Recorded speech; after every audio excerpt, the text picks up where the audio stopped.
The Mannin Line with Andy Wint.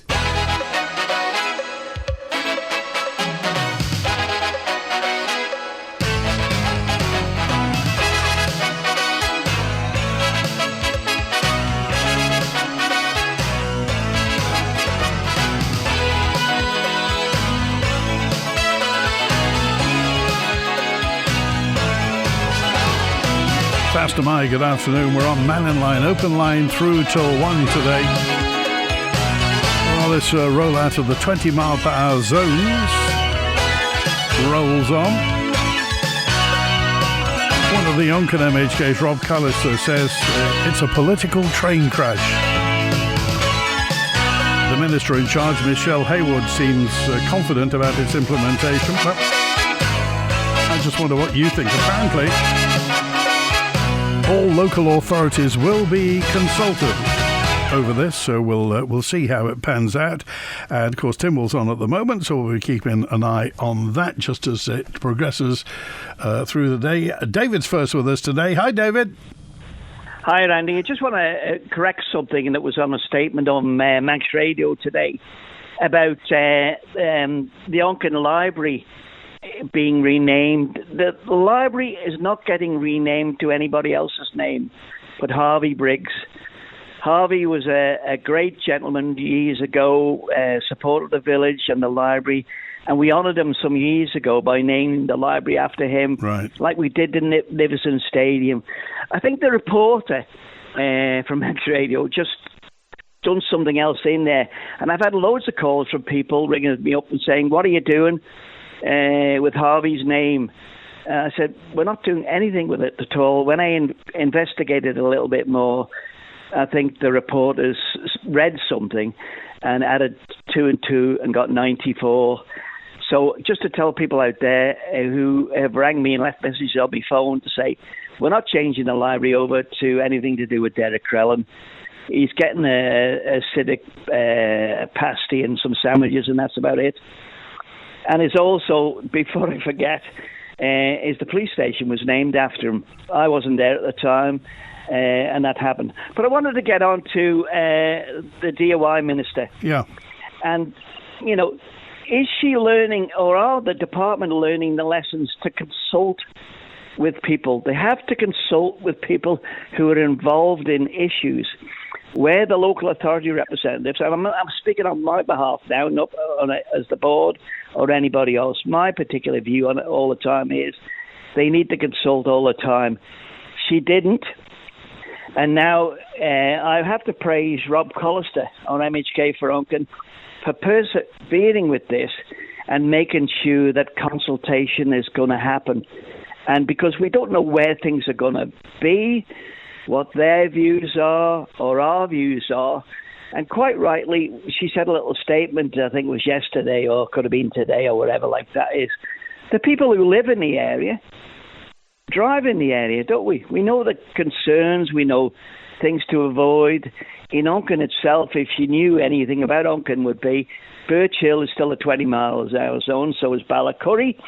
And round the schools, the only one that's probably not covered is by the Big Bemig school on that, which I have views on, and I've consulted on that as well. But I just wonder, what are we getting out of the DOI at the minute? Why, or the members in that department are not saying to the Minister, we're not consulting with the people who we represent and the local authorities who act as another representation there. You see, the public, David, the public may think that local politicians, commissioners and councillors talk to central government all the time and vice versa. So are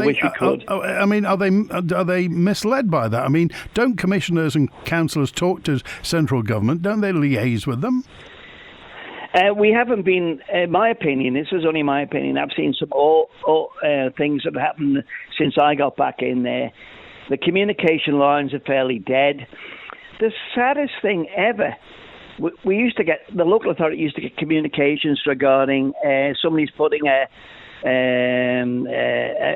zone up there for a disabled park or stuff like that. Only minor things, but could affect the street and then we would look at it and say, and have a view on it. That's not getting done. Our communication that I see at the minute with the DOI regarding roads, pavements, potholes, and the biggest one is, Andy, and I go on all about it at the time, I might go to Tibble Hill. I'm thinking of getting my suit pressed ready to go, is to do a consultation on heavy vehicles, camper vans, and the local authority some time ago, and Derek Crellin was involved in this.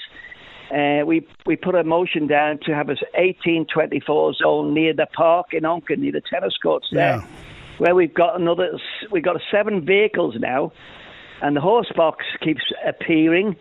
There's definitely no horse in it because I keep checking all the time, and I'll be checking it tonight on Wednesday night when I go to bowls down there. And these camper vans are taking up at least 2 spaces where the car could sit. Yeah. They're huge things. In fact, the horse box, when it's on the Belgravia roadside now, is actually cutting into the trees which are overthinging the park. And we wanted it done. We consulted on it and consulted the neighbours. They wanted it done as well. And then the minister, and I'm speaking out of turn, directly said it's not going to happen. But who is she to tell us as a local authority who represent the community what we can't and cannot do? And not only that, but Onchan Park is a tourist facility. It's not just for people. I mean, lots of people go to Onchan Park. I mean, there's Mr. Kinley's restaurant there, and also the new paddleball thing that's going to be happening as well. So it's for people. It's for people to enjoy. So it's. I mean, while it is a residential area, it's an amenity. Mm. Yeah. Yeah, and it's a big amenity. I was listening to them today about the swimming pool rate, but that's for another day on there. But my concern is, A, she's not learning the lessons. B, the members in there are not telling her, we used to do it this way. We need to consult more. And what are the officers doing? We had that consulting thing about heavy goods vehicles. Where are we at that? Is it still in the bin? Is it lying on a shelf? Why isn't it resurrected? I wish one of the politicians, I might ask Rob, I might give him a ring when he's finished, Tim will just say to him, look, this needs to be brought back, and say these heavy goods vehicles who are parked in areas which are so small, streets, blocking out people's daylight. But also, David, I thought it was emergent. There has to be access for emergency vehicles. If there's a fire and a fire tender can't get through, surely that's breaking the law. There has to be access for emergency vehicles. Yeah, and they used to come out, the fire brigade itself, but they're probably busy enough, but at the end of the day, they used to sometimes just go out on a trip where they had concerns about housing estates. I know there's one in Williston, nothing to do with me, but I used to live in Williston there now, and I see all the issues of their big, heavy commercial vehicles parking. And the good news is now, Andy, your newsroom hasn't been on yet about this, but the new municipal chairman, Vivian, has now handed over the mantle and the chain and all the bits and pieces and the books and stuff like that to Peter Washington from Douglas Council. Oh, really? So I do hope, it's all been handed over. It was done on Monday night, where I met a load of people who are local authority members I've never met before, and said to me at the bar, we're only having soft drinks, I don't drink anymore, and said to me, it's great the municipal exists, it's great the municipal's going to do things for the future, and we're going to make, as far as I'm concerned, as a local authority member anyway, make this government accountable to the communities through the local authorities when they want things done. Why can't they do some business off island and create some wealth for the island, instead of messing about in things that we should be doing? Okay. All right. Thanks, David. See you, boy. Cheers now. Overgrown greenery, says Dave in Ramsey. Overgrown greenery. You were talking about that yesterday. I was on a double-decker double-decker bus yesterday going from Ramsey to Douglas. I honestly thought the trees were going to come through the window. I got up and moved away from forward-facing windows because I thought it was going to... Whereabouts was that, Dave? And if you've been on a bus lately, upstairs, of course, have you been thwacked by any greenery lately? If so, where so? Another thing the government is doing to anger the general public, why not put the 20-mile-per-hour signs on hold and use that money for Craignish or the family library? Just an opinion, says Nick. Well, one's in the budget, in the same department, but the other one isn't. But we take your point, Nick. Some things do really excite comment, and certainly the Craignish bus route, and certainly the family library, which I'll come to more later on. We took an 80-year-old relative to the airport on Sunday. Absolute chaos, says Justin. We were there 2 hours before her Dublin flight takeoff time. Remember, this is an 80-year-old. The check-in queues filled the space. It was made up of passengers for 3 flights instead of having a queue for each flight. People weren't prioritised. They had to push through in hot, packed chaos. 80-year-old.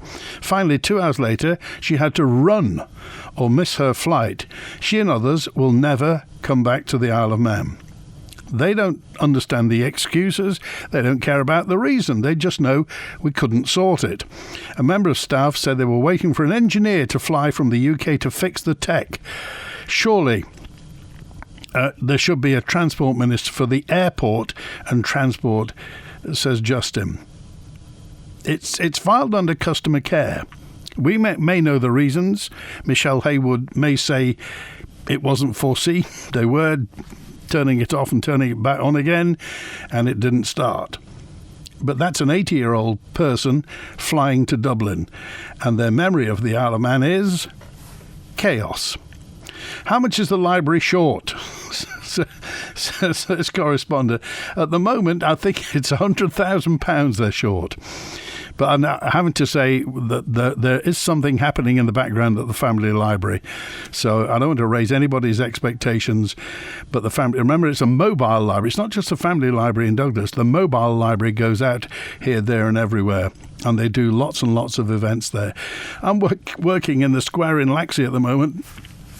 There's been several trams full this morning with mostly older people getting off them to walk up to the Mines Tavern. And then they realise how far the wheel is, so they just turn around and get on the next tram back. Surely somebody could put a shuttle bus on through the summer from the tram stop up to the wheel. They did years ago. Howard's with us now. Hello, Howard. Oh, hi, Andy. Yes, it was, as I say, Henry Midgell. They had the shuttle buses there, as I said the other day, from the promenade up to Brown's Cafe, or that to the wheel. I think he was charging something like 50 pence. And that was backs and forwards all day long, and he made us quite a living out of it. But that is what you call using your head. And he was a businessman.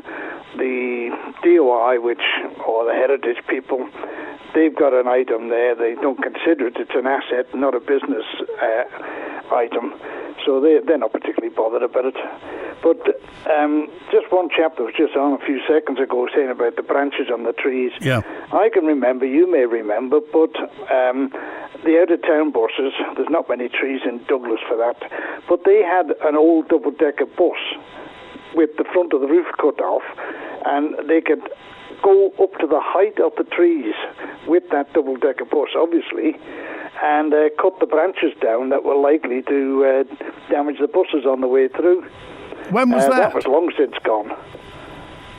And the men used to work on the top deck. Right. When was that, Howard? When? Well, I'm not sure. It was when the red buses, so it was quite a while ago. Yeah. But having said that, it was an effective piece of equipment, and it was in-house, and they could go to wherever they want. They didn't have to ring up and arrange for a contractor to come in, cut a couple of branches down. They could say, okay, we got an area here where the buses are getting partially damaged because they've got these tubes on the sides of the roof of the bus supposed to deflect branches. But this bus was going around years before they had all these deflectors, and it was an effective piece of equipment sitting in the garage, and they could get it out any time they wanted, not just wait for a contractor to come along. Well, I just wonder why. I mean, why would that happen? Surely all the bus drivers must have to report if they're getting hit by branches. It's not complicated, is it? No, but it means doing something. And doing something is not the word for today. Doing nothing is the word. And sit back and just wonder why it's happening and put a report in and an email or something like that, which will be ignored. And it'll go into the out bin, never to be seen again. And this is what's happening with the civil service. They've got that many people sitting around on desks, and if a tree jumped out and bit them, they wouldn't know what the hell it was. But that's not what I come on for. It's just to say it was a simple piece of thing where an obsolete bus, as they were, still workable order, the top cut off it, and these lads used to go up the stairs in the bus, work off a safe platform, and they could cut all along the side, anything that was going to reach the height of the bus. And that was done away with when they went to bus vanning or whatever it was. And, then nowadays they'll get somebody along with a cherry picker, shut the road for a couple of days and everything, whereas a bus could go along and move along all the time and just work and get the job done. Yeah, okay. But what I was listening to, and Michelle Haywood, she's not been a minister for very long, and she's even less time as a minister of the DOI. And I was thinking this morning, she's picked this thing up on the 20-mile-an-hour limit very rapidly. And all the bits and pieces, the signs seem to be ordered, the plans are drawn, the access routes are this and that and the other, and the supposedly consultation with the various commissions around the island is supposed to be happening. This must have been well planned ahead. And Michelle Haywood, she's been led by the nose on this, and somewhere within the DOI, the hierarchy, and the civil service, this was pre-planned. And it strikes us that they couldn't get their way reducing the overall speed limit on the island.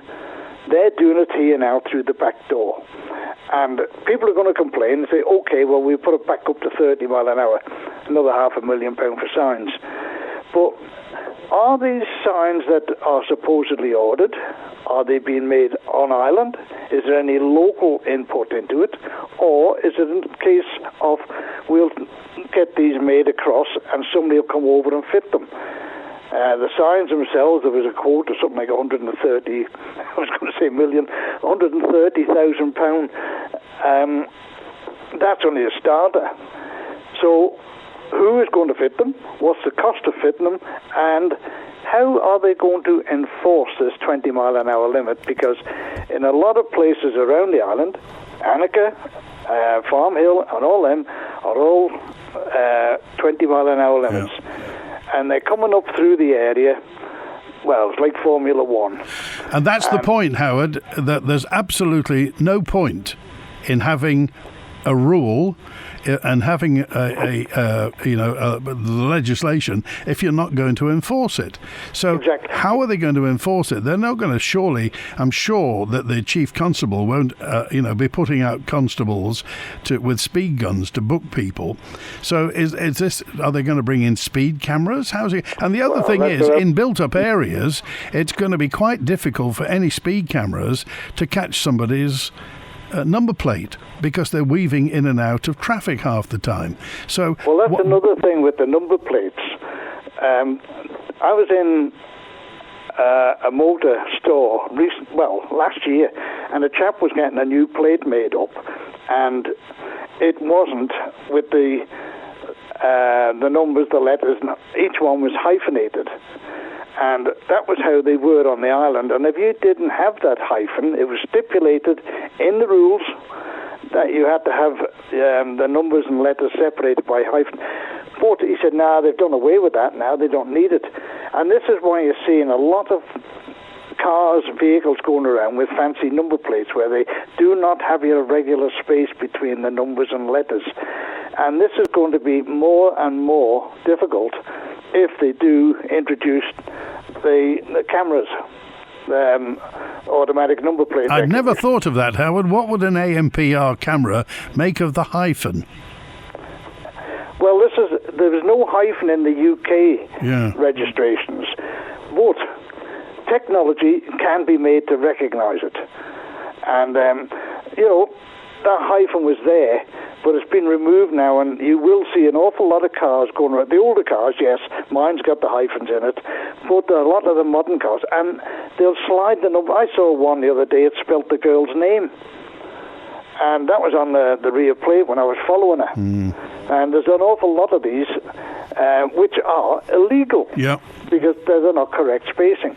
But that aside, as I say, the 20 mile an hour limit, how are they going to enforce it? Because the police do not have the numbers to enforce this virtually all over the island. And that's the point, Howard. If you have a law and you're not prepared to enforce it, what's the point of the law? Exactly. And that's what makes me think it's somebody sitting in an office desk, either in the DOI, in the government office, or this is pre-planned, and they say in themselves this is to encourage active travel.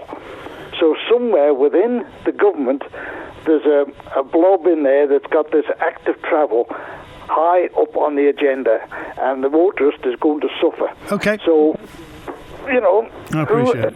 Who's doing it, and has Michelle been led by the nose to deliver it? All right, Howard, thanks for calling. Take care. Bye now. 27 minutes past 12. Last April, says Kate in Ramsey, I was on the top deck of the number 3 bus to Ramsey along Glencrutchery Road when a branch of tree broke through the window, front left, where I was sitting. I was showered with glass. Shopping ruined. Long story short, the bus's insurance paid me for the ruined items, but the man from Bus Mannin said to me that it happens all the time. They wait until a few tree limbs need lopping before going out there to effect repairs. Thank you, Kate. The best part about the 20 mile per hour signs in Port St Mary is that the signs start at the end of Gansey, where there are so many parked vehicles, the speed's self-controlled. By the time drivers get to the crossroads and go straight on past the school, where it's impossible to go fast due to parked cars, to Craignish, they accelerate round the bend at Dewans and then up the hill. This part of the road is both narrow and has no pavement and is used continuously by walkers. This would benefit from a 20 mile per hour sign. The rest is self-governing, says Teresa in Port St Mary. And Mary in Ramsey said the DOI probably bought the signs from the Welsh government as they're fast overturning their 20 mile per hour limits. Maybe we won't be able to read them because they'll be in Welsh. Eddie's with us now. Hi, Eddie. Hiya, mate. You all right? Very well. What a nice day it is. Absolutely gorgeous. Gorgeous. Brilliant up airy staying. I totally agree with David that was on first about public consultations. Yep, absolutely, totally agree. Yeah. Common sense, of course. I also totally agree with Howard then. I mean, why get rid of that bus that used to keep that trimmed? It's going out to contractors all the time now, costing an absolute fortune probably. Again, a bit of common sense. I think I came on Tuesday just after I got back from Scotland, but I was on dead late, so I didn't get a chance to say much. While I was away, I did a little exercise of counting how many, not particularly, but if I could observe, I did. We observed out of 286 wind turbines, 94 not working, and some of them were right alongside others that were flying round. So God knows what the excuse is.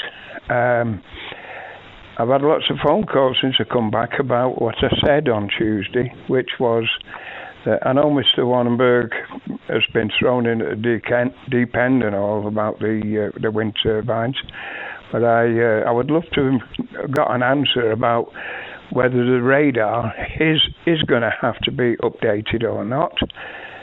Because that is going to double the figure immediately that he's come up with. Started at 23, then 40. That would make it 80 to 100 nearly. And also, just to throw another spoke in, I've had it on good authority from somebody who worked for the Highway Board for years, that the airport road itself is built on a bog, and the construction of it was old gorse bushes with boulders, rocks and everything to just build it up on top of that.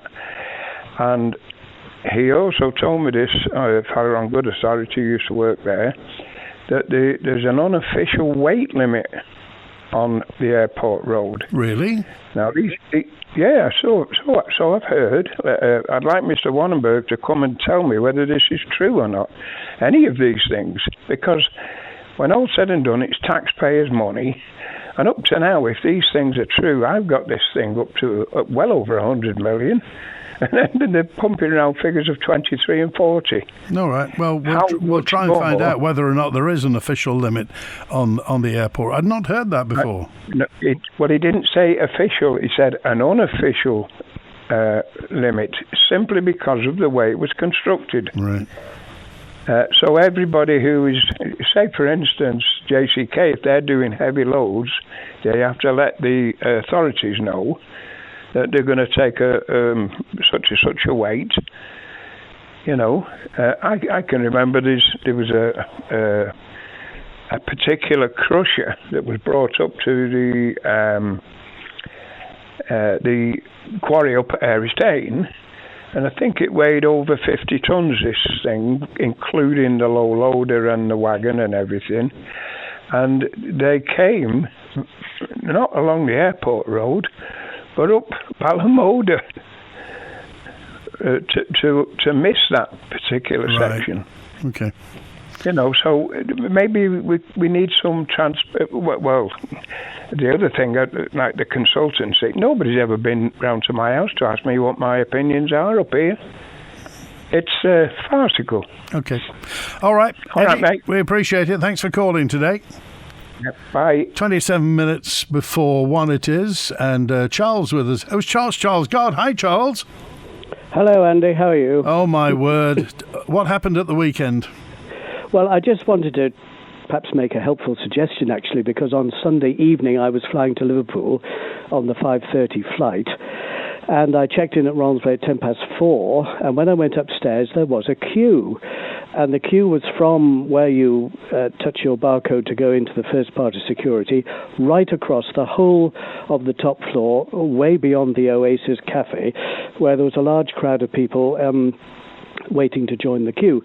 The situation was that one of the X-ray machines had gone down, and I have to say the atmosphere amongst the public was very relaxed, very good-natured. Nobody was being rude or abusive, and the staff were very, very helpful. But the issue came when we were not given any information. Now, I know this is very difficult, but there's a couple of things surely they could do. We queued for about an hour and a half, moving at 2 and 3 feet at a time. Everybody was worried. Is our flight going? Has it gone without us? Are they delaying? And there's a young lad with a lanyard on who was obviously airport staff. He came up occasionally and made an announcement, but he's not a Shakespearean actor. He was shouting at the top of his voice, but literally only 30 people could hear him, and most of the other people weren't even aware he was there. And I was thinking, well, look, we've got a public address system here. Has nobody thought to give the man a radio mic, which he can use in an emergency like this, so we can hear what he's saying? That surely can't be outside the technical ability of the airport. And every now and then we heard ding dong, and obviously someone from the departure gate was making announcements, all of which were totally inaudible. Nobody could hear anything. And I can't believe that no one, after close of business at night, hasn't gone round and said, look, we can't hear what these people are saying. Can we turn the volume up, or can we train them for using the microphones? People were getting stressed. The gentleman next to me had a walking stick. He had an appointment to have his knee operation the next day. He didn't know whether the flight was going or not. Information was very, very sketchy, and what did come up you couldn't hear. And eventually I did get to the start of the security section and walked into the next room, and there's another 70 people standing there. I went on the airport website. it said that my flight at 5:30 would be leaving on time, and this was 5:45, so it wasn't leaving on time. Nobody had bothered to upgrade the website. And then the electronic board said, boarding for Liverpool. Well, there were still 70 people in front of me. So I had to push down to the front of the queue to speak to this gentleman. And he said, oh, right, okay. So he started shouting, anyone going for Liverpool, come forward now. Whether he was going to do that or not, I don't know. But, you know, it's just a matter of passing information over. Surely a radio mic and some simple communications would have helped. I will, on air, offer to buy him a battery-powered loudhailer, if that would help. You just think, Charles, in the 21st century, a little joined-up thinking surely would be welcome. Yes. And, Andy, this isn't Gatwick with 10,000 people in chaos. This is a small airport. There were 200 people in the queue and 5 flights. Someone in the airport must have known what was happening.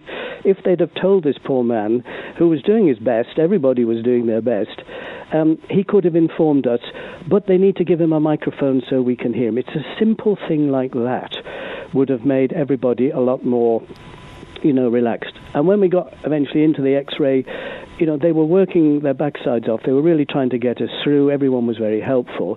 It's not their fault that the thing had happened.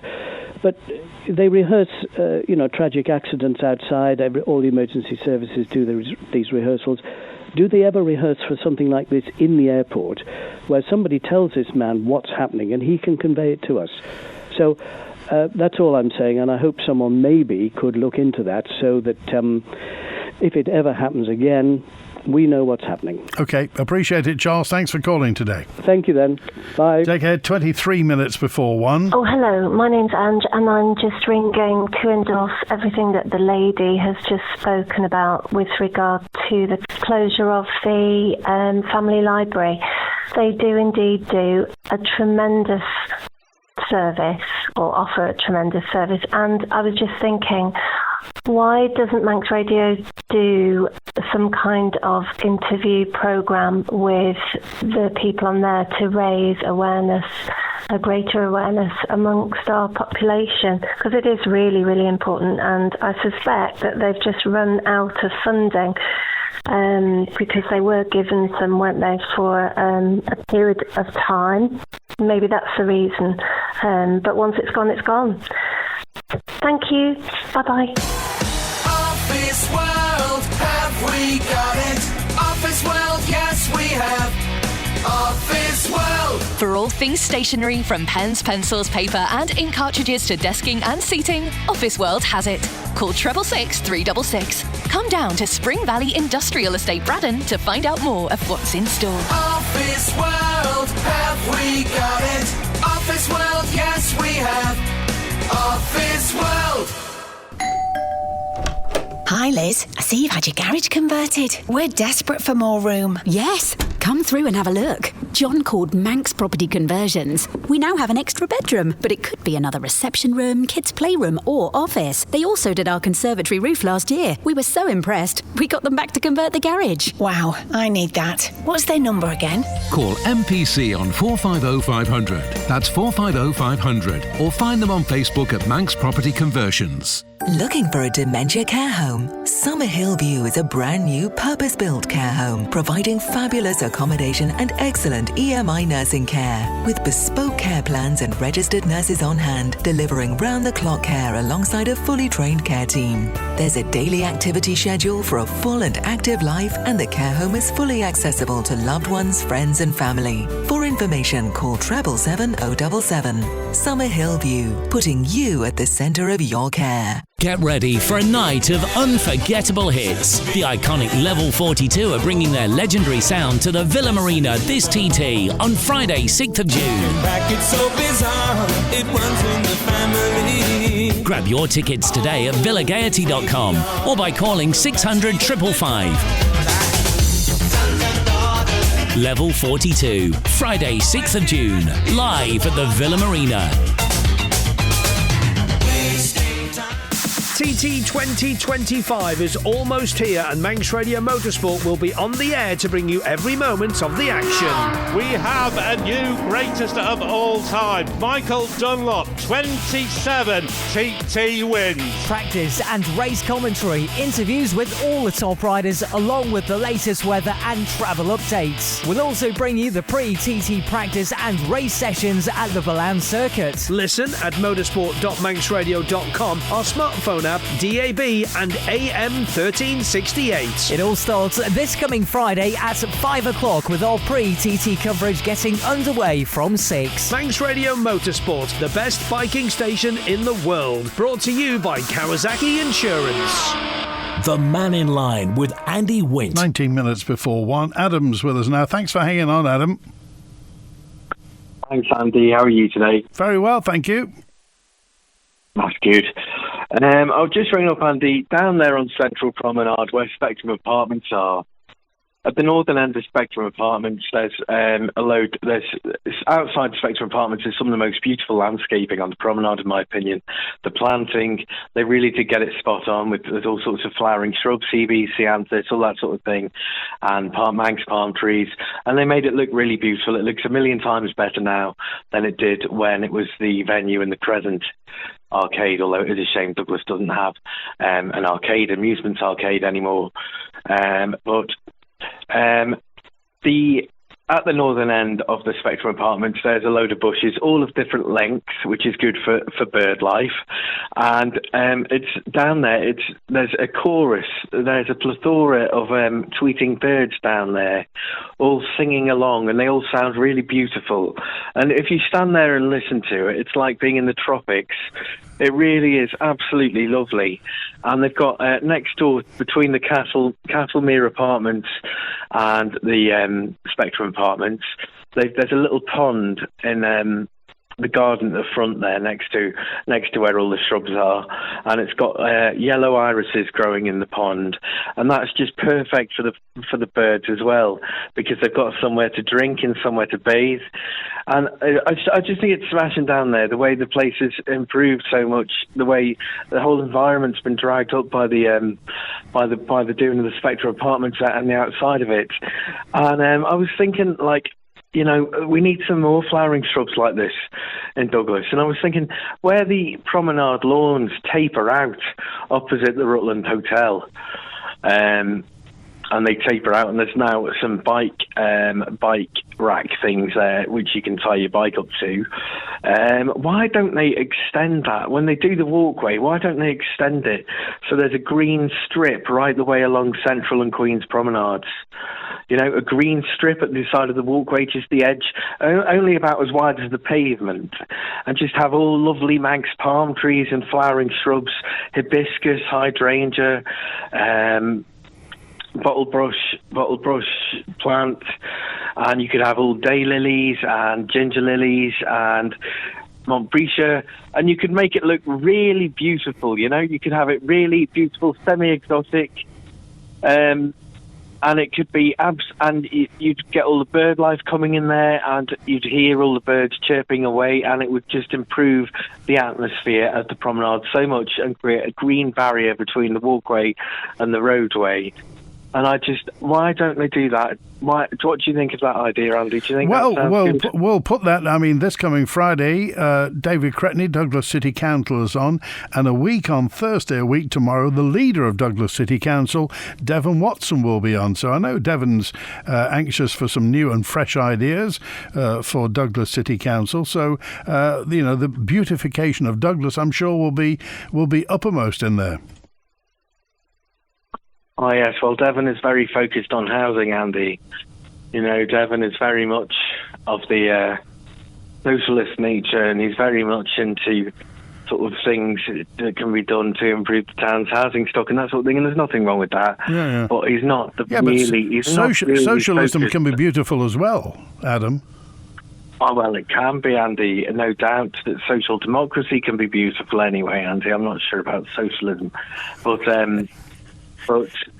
you know, you need someone who's focused on the gardens and the beautification of the gardens. And I know Paul Corning, I think he's chair of the Gardens and Parks Committee, on the council, and he's of the Green Party, so he's very much in favour of wildflowers and things. Good. So it's getting the right people in the right places to do these things, Andy. It's not easy. Well, they were out planting yesterday. I was actually sitting in one of the gardens drinking a bottle of pop yesterday as the boys were putting the plants out. It looked very nice.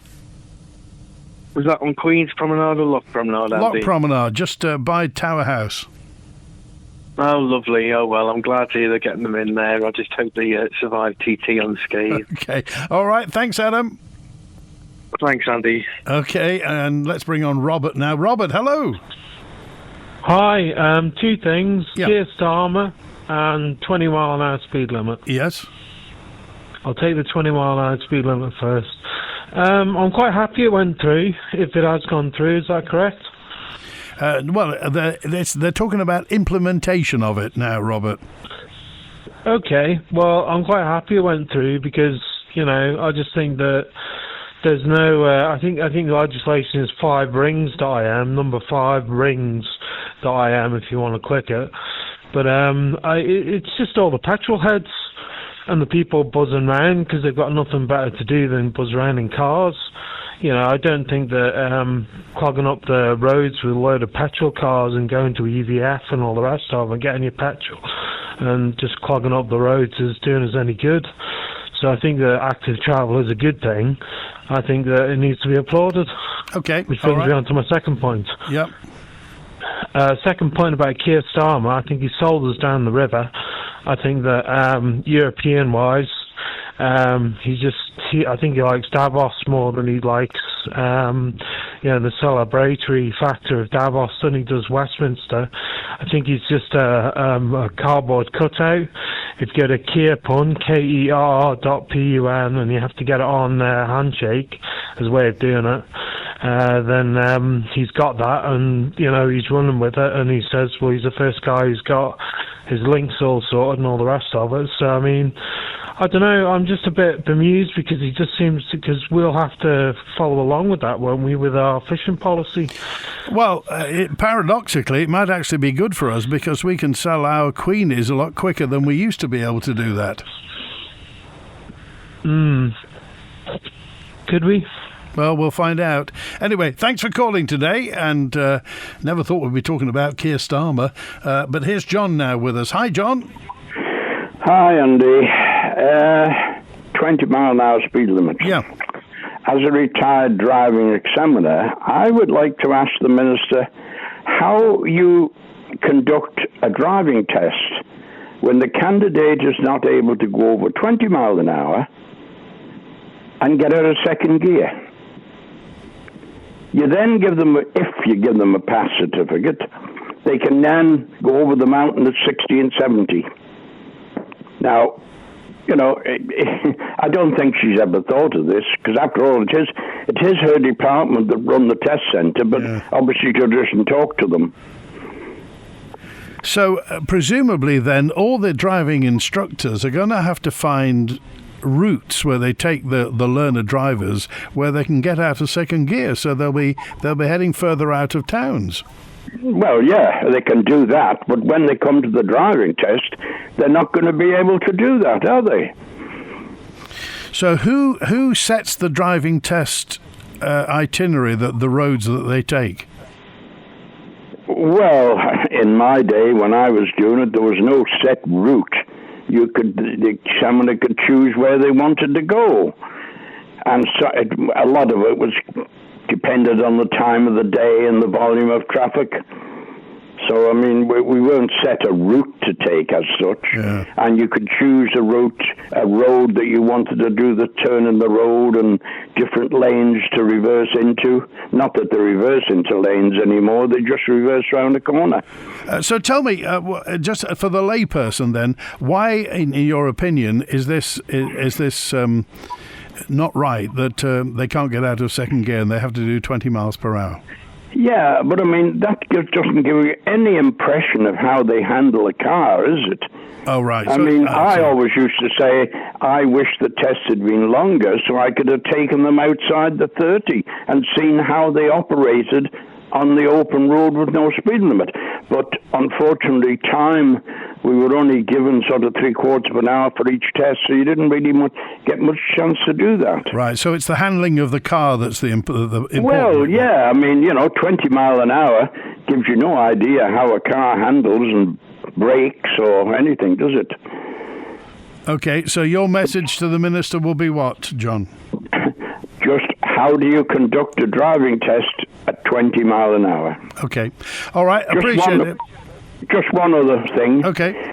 We have suffered for years and years with that hideous three-legs man at the airport. We've now got an equally hideous one in Douglas. But I'll tell you one thing. I'd be interested to see how it stands up to a force 10 easterly gale. Yes. You've got a good point there, John. Thanks for calling today. Okay, bye now. Thank you for that. The tree cutter, the bus that Howard talked about, was a brilliant piece of equipment, says 068. Did an excellent job. Howard's right. Doing nothing but writing reports is the way that things are done today, as always. Some common sense. Here's Jeff with us now. Hi, Jeff.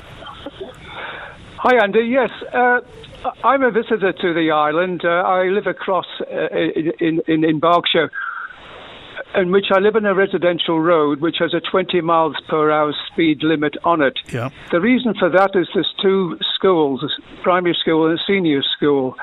The residential road I'm living on it comes off a busy main road. Now, we suffered for many years from fast traffic coming through along the residential road, and residents complained to the local council, and the result of that was they put in a 20 mile an hour speed limit signs. Now, the local police said it would have to be self-enforcing these speed limits, so that they suggested that sleeping policemen, ramps be put down with steep cambers. Right. Now, that was done by the local authority, and the result of that, traffic slowed due to the jolt they would get and the damage to their tyres. But then came along the emergency services, the ambulances, who complained that the camber slowed them down and they were statutorily required to respond to accidents in a few minutes. So then the local authority returned and adjusted the speed, the camber, so that it was more gentle for the emergency services, and that resulted in modern cars having no difficulty to take these ramps at speed. So another result, self-enforcement, sleeping policemen don't work. I suggest that the only thing that would work would be putting in things like street planters or narrowing the road to some extent. That's my humble suggestion to the Minister. And, are these quite widespread in Berkshire, Jeff? Sleeping policemen are, and they're equally not effective. The planters are, but they've resulted in the course that they have to be maintained, and then it's a bit of a game along the road of Russian roulette as to who's going to get past and where the road narrows first. So that's sort of results in a little bit of gambling basically along the roads. But it's my point, Andy, really is sleeping policemen do not work. Right. With modern cars, emergency services having to respond. And in the time, and I think that they'd be better to go straight to something like the street planters. Cameras don't work either. They use those, but then again, they had no people in the police station to administer the pictures that they were taking. So just to keep the Isle of Man, the local authorities, which is cash-strapped, just put in some narrowing of the road, and that'll probably result in reduction of speed. Anyway, that's my two bits. Appreciate it. Thanks for calling, Jeff. Good to hear from you. Bye-bye. When the Mannin Line's not on air, call Manx Radio to leave your opinion for broadcast on 682 631. For TT 2025, Manx Radio Motorsport is on the air. Qualifying and race coverage across the fortnight. The pre-TT Classic races from Boulogne, along with the latest news, weather and travel. And wherever you're listening, we've got you covered. You can listen online at motorsport.manxradio.com or smartphone app at DAB AM 1368 and FM 87.9 in Douglas, Castletown and Ramsey. Also on 101.6 across the north of the island. Manx Radio Motorsport, the best biking station in the world, brought to you by Kawasaki Insurance. The Mannin Line with Andy Wint. Look at that time. It's 5 to 1 with nearly time to go. But I've got to say, Andy dropped me a note, 667. What's happened to the flagpole in Derby Square? Where's it gone? I agree with John. So, can somebody tell me, where's all the copper gone from the prom shelter that's being replaced at the moment? I was looking at that yesterday. Correct me if I'm wrong, says 807, but don't newly qualified drivers have to do less than 50 miles per hour, says Frank 807. Yes, they do. But the point that John mentioned is that it's easy. It's comparatively easy to control a car at less than 20 miles per hour. But more than that, you have to, have some skill. I agree with John. The three legs at the airport is so ugly, I've always hated it. The one at the sea terminal isn't as hideous, but I think it's an ego trip. It's pointless, says 068. It's a Nigel Neal at the airport. It's a Nigel Neal. DOI's just issued new bus timetable, says Gaz. When will new timetables be issued? And how much will they cost to cater for 20 mile per hour bus journeys? Pauline said, this is the DOI that put us 40 million in the hole for that Liverpool landing stage, that vetoed the horse trams going the whole way of the prom. They haven't quite finished Douglas Promenade. Declared themselves not a landlord with all those houses, but forced private landlords to become subject to the law. What do we do with the DOI? That's it. Open line back tomorrow. Enjoy the rest of your Wednesday. WINT.